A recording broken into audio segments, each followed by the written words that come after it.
Natanong mo na ba kung bakit kahit ang daming relihiyon sa mundo, makasalanan pa rin ang maraming tao? At kung ang relihiyon daw ang magliligtas sa atin? Pag-uusapan natin ang isa sa pinakamalalaking tanong sa buhay. Maliligtas ba tayo ng relihiyon? Hindi lang Christianity, hindi lang isang belief system, pero religion as a whole. History, logic at mismong Bible ang sasagot. Ano ang relihiyon? Para sa karamihan, ang religion ay rules, traditions at rituals, checklist, mga bawal at dapat gawin, moral compass para maging mabait. Pero ang totoo, may mga taong super religious pero puno ng pride, galit o pagiging judgmental. At meron ding mga hindi religious pero tunay na mabait, loving at compassionate. So kung ang religion ang mag-aayos sa atin, bakit madalas itong pumapalya? Religion can guide you pero hindi niya kayang baguhin ang puso mo. Maituturo niya ang rules pero hindi niya kayang bigyan ka ng lakas para sundin ito. Kaya niyang ipakita kung ano ang kasalanan pero hindi niya kayang iligtas ka mula rito.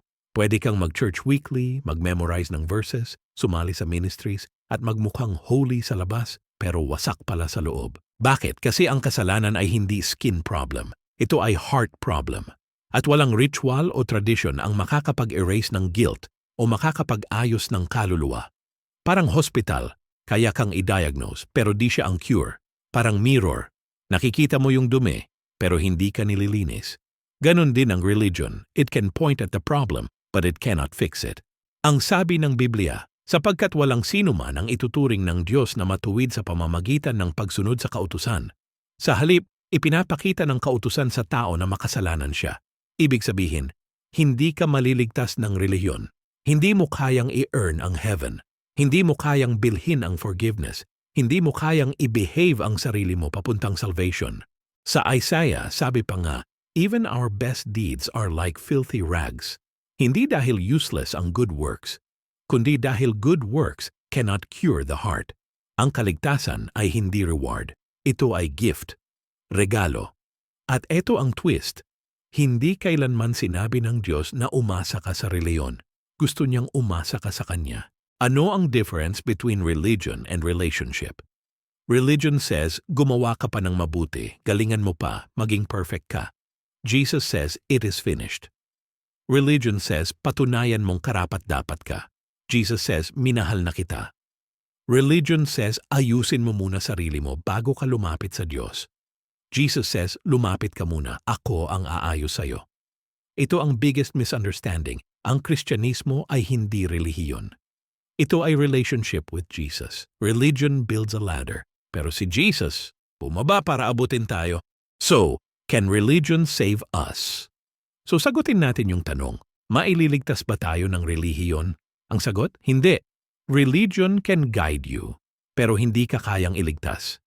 Religion can inspire you, pero hindi kayang baguhin ang puso mo. Religion can teach you about God, pero si Jesus lang ang makakapagligtas sa iyo. So what actually saves us? Malinaw ang sabi ng Biblia, we are saved by grace through faith.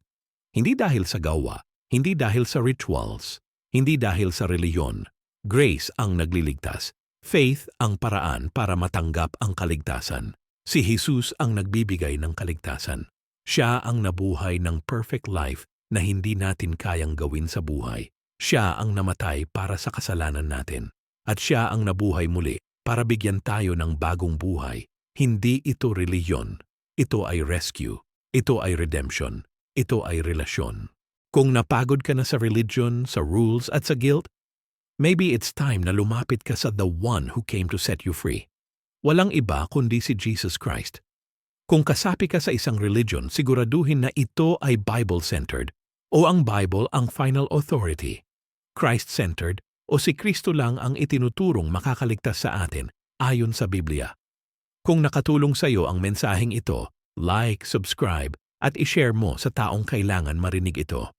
Kita-kits sa next video. God bless.